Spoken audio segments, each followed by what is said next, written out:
Why do 75% of Americans say they try to eat more protein? It's a number that might surprise you, but it's true. 3 out of every 4 people in the US are actively seeking out more protein in their diets. But what's behind this massive push? Is it just about building muscle, or is there something deeper going on in our culture, our history, and even our psychology that's made protein the star of the American plate? Is it really the secret sauce for muscles and health? Or have we just been told that so many times, it's become a kind of food gospel? Protein is everywhere, on our food labels, in our commercials, and splashed across social media. But how did we get here? And why do we believe that protein is the answer to all our health and fitness dreams? Let's find out where this craze began. To really understand America's obsession with protein, we have to take a journey through time. Back through decades of changing diets, shifting science, and clever marketing. It's a story that's as much about culture as it is about nutrition. Let's rewind.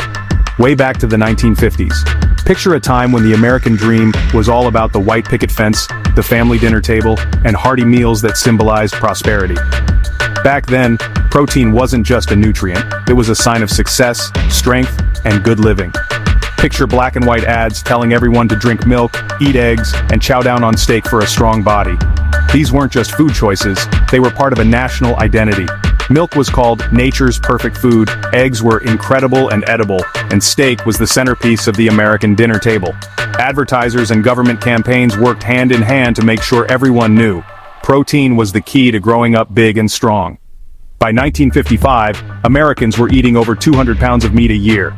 That's a staggering amount, and it shows just how central protein, especially animal protein, was to the American way of life. Family barbecues, Sunday roasts, and backyard cookouts all revolved around big cuts of meat. It was a time when a meal didn't feel complete unless there was a generous serving of protein on the plate. That's like having a small cow for dinner. Seriously, if you add it up, the average American was eating the equivalent of a small cow every year. It's almost comical, but it also shows just how deeply protein was woven into the fabric of American eating habits. But the story doesn't stop there. As the decades rolled on, America's relationship with protein started to change. The 1960s and 70s brought a new wave of thinking about health, fitness, and body image. Suddenly, it wasn't just about eating well, it was about looking a certain way, feeling energetic, and performing at your best. Fast forward to the 1970s. Enter Arnold Schwarzenegger and the rise of bodybuilding.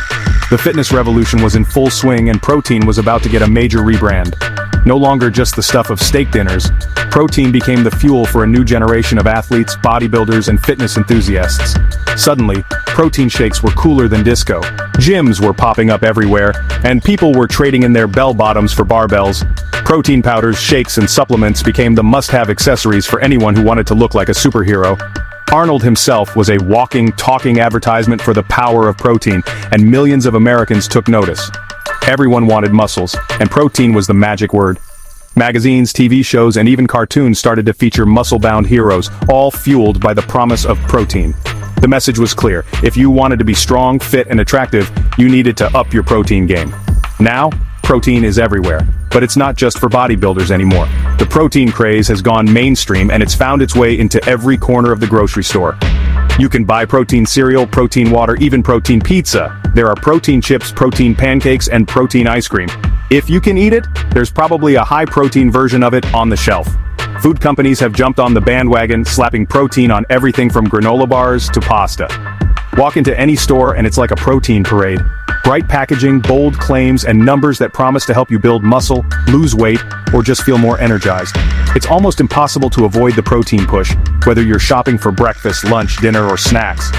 It's all about feeling strong, staying fit, and maybe, just maybe, looking good in gym selfies. Social media has taken the protein obsession to a whole new level. Influencers and fitness gurus share their favorite protein-packed recipes, post their post-workout shakes, and challenge their followers to get more protein every day. It's become a badge of honor, a way to show you're serious about your health and your gains. But is all this protein really necessary? Nutrition experts say most Americans already get more than enough protein in their diets.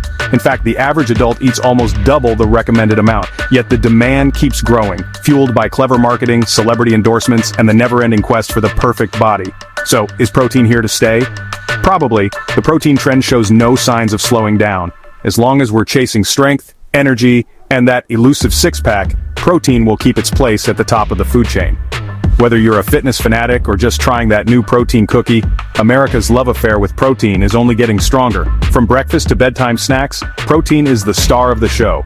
And who knows, The next big protein trend could be just around the corner. Are you team protein? Maybe you're already counting your grams, or maybe you're just here for the snacks. Either way, you're part of a nationwide movement that's reshaped the way we eat, shop, and even think about food. Hit like and subscribe for more fun food stories. And next time you reach for that protein bar, remember, you're taking part in a decades-long American tradition. Stay strong, stay curious, and keep fueling your story.